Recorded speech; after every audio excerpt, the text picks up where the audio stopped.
parents went to visit my Uncle Ben, who was a Baptist preacher down south, I wasn't too thrilled about it.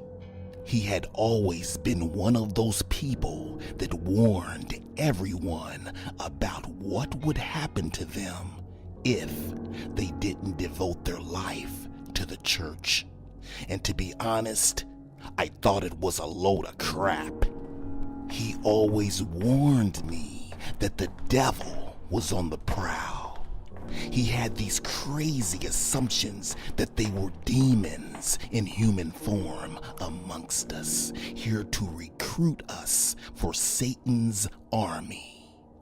I, of course, shrugged it off as just another one of his crazy stories that he conjured up in his overly paranoid and highly delusional mind.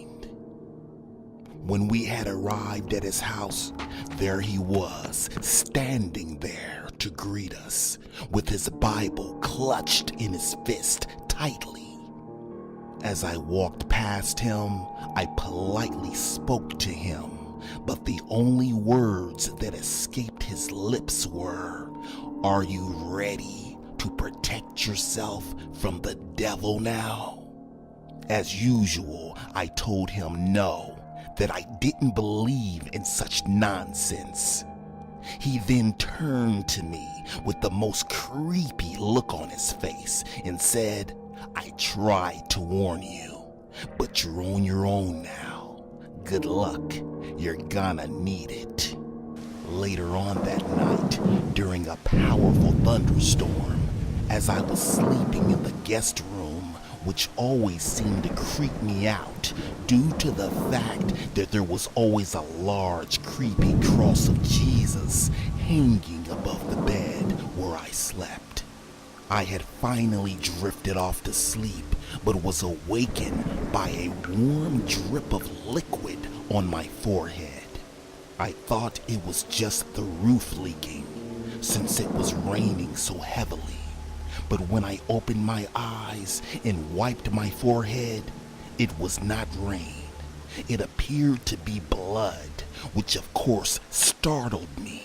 When the lightning flickered upon the cross, I had noticed that the nails in the hands of the Jesus figure was dripping blood. Then I heard a rustle under the bed. When I looked under it, there was these yellow eyes glowing in the darkness.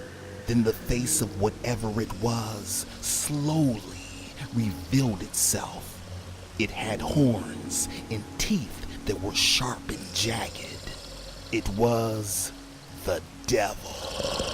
I screamed and ran for the door, but was halted as it grabbed me by my ankle and pulled me under the bed as I screamed for my parents to help me.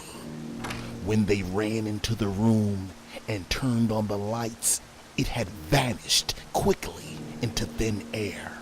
I then ran into the arms of my parents breathlessly as my sobbing echoed throughout the room. The next day, in the car, on the ride home, my parents tried to convince me it was just a nightmare, but the red handprint on my ankle proved otherwise.